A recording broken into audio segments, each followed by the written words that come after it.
Hello again, my name is Ben, and here I'm today with a set review.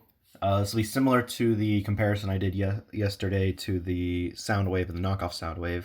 However, this time I don't have the official version to compare, so it'll be kind of just a straight up review of this alternative brand, knockoff, bootleg, however you want to call it, Voltron. This is a one-for-one recreation of the 2018 set. This was for LEGO Ideas set. Originally retailed for $180. Nowadays, a copy of it's going to run you used about $200 to $220, and a new one can go upwards of $400. Obviously, I don't want to spend that kind of money, so I decided to kind of take a chance, use Aliexpress to obtain this. I ended up paying $48 for this one, so fairly substantial price difference. So I just want to go over some of the basic things, the build experience, some of the packaging, some of the differences in some of the parts and stuff like that. So for starters, packaging, if you saw my unboxing video for Christmas, then you would have seen, like the Soundwave, it came in a large plastic bag package, and then inside was a larger bag with all the smaller parts inside of it. The pieces were sort of split up into sort of larger bags. There were only 6 numbered bags, so it made the build experience fairly smooth, but there's a lot of pieces in those bags, so it was a little bit hectic.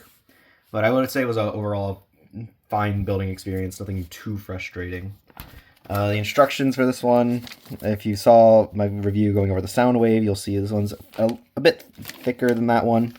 The Voltron set did have 2,321 pieces, so a bit more than that Soundwave, so these instructions would be a little bit thicker. But even still, if you look on it, there's, I'd say, less steps per page than there was on the Soundwave one, so it is still quite condensed compared to a normal LEGO instruction, but it is still, but not nearly as condensed as that Soundwave one was. But you can see it there, how things are all spread out, just a lot of steps per page to kind of reduce the size of the instructions in comparison to a normal LEGO set, which would be definitely have a lot thicker of an instruction manual. Again, the build experience wasn't too bad. Obviously, having more steps on a page means the pictures are smaller, which makes it sometimes a bit more difficult to build, but I didn't really have that as much of a problem with this one in comparison to the Soundwave. Parts quality was also very nice overall. There are some slight exceptions, but the basic bricks, clutch power, and connectivity wasn't too much of an issue. The main problem comes into play with the joints. Some of the joints here, you'll see, well, you won't see it here, but some of the hinge joints, like on the legs of the tigers or the lions, move fine. Those pins and axles are usually all right. The main problems come into play with the ball and sockets, which will probably demonstrate here once I do the transformation. But for now, you'll see stuff like the Mixel ball joints also work quite fine. No problems there. Again, a very impressive set. The build experience wasn't too bad. Very imposing figure, and parts quality was very solid. And the construction itself is still very stable, and you're not going to notice it falling apart, which is what I can mostly ask for, because as someone not super experienced with these, I wasn't really too sure what to expect going in. One major or minor thing is the wings on the back are sort of meant to sit a little more even. However, on mine, the connection's a little loose, so I prefer to kind of just leave them hanging lower down. But you'll see, just kind of want to get a good look at the figure all around. Kind of see all the details. Let me move back from the camera. It stands fine, stability is pretty good, because of course the original figure's construction was quite good. See all around here, to get a good look, 360. See all the components that make it up. See all that. And the only minor thing I'd say with the parts quality, if I can highlight it here, this 2x4, I believe, or this tile on the torso came a bit scuffed. I don't know if it'll show up too well. If it'll show up here, probably very minor part there you'll see is a little bit scratched, but really not a major problem with it, and most of the time you won't really notice it, so it doesn't bother me too much, because it's still a very nice, overall good display piece. Most times I'm probably going to leave it just in this combined form, and it stands fine, it's not tipping over, I'm not worried it's going to fall apart, and for that I think it's fine, and it does its job quite well.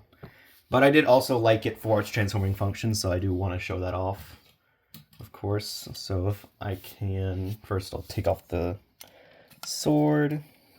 Part will come off. It's just a plug out of the hand, but I think it got a bit stuck. One thing I will note, I think the part here is a little bent. You can see that, the pin, which is a bit unfortunate, but what can you do? Made the connection a little bit more loose, which is unfortunate. We also take out the shield, so a little funky in its connection, but I don't quite mind it as much. The transformation isn't too bad, however there are still some slight problems with it, which I'll show here. You'll probably see as I'm trying to transform it. The arms come off decently.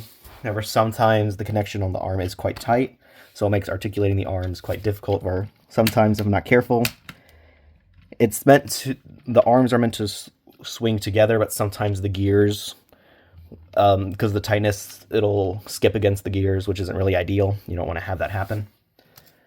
But you have to be very firm with it. The ball joints here are a lot tighter than I think they should be, and connections might not be the best. The clip ones are fine, and then these ones here, the arm lines aren't really too bad. It's just the ball joints are a little stiff here, which makes articulating it a bit difficult. But overall, it's still an acceptable construction. There's the green line, very cool. I like it a lot. And of course, if I'm not careful, you'll see here. You'll see the whole shoulder can come off because of how tight the connections can be. So it requires you to be a bit more thoughtful in how you're disassembling it, so you don't have things falling off when they aren't meant to. But again, you see basic construction. The ball joints, once again, are quite tight, but the leg joints aren't too bad, which is good because they can be a bit frustrating. Get those disconnected, and there you go. There's your red lion. Also, very cool construction. I like it a lot.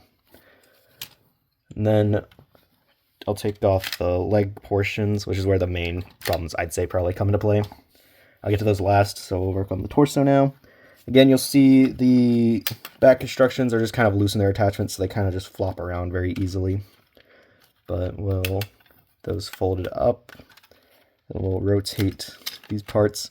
A little unfortunate in the original build how this uses a bit of parts forming.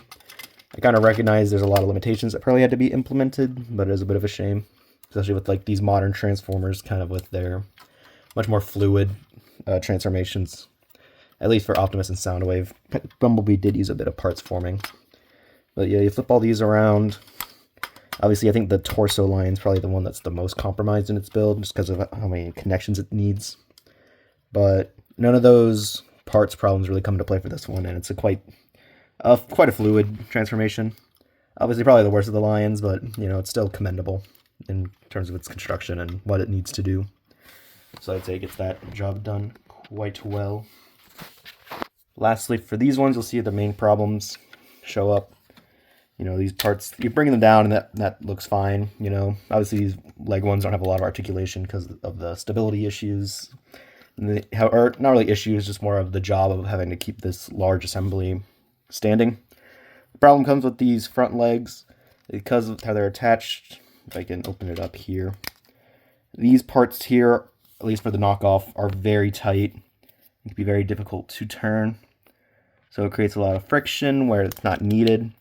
So I find it very difficult to kind of turn these ones. You'll see here, it's not really wanting to turn like they're meant to. Like, it's not very fluid motion.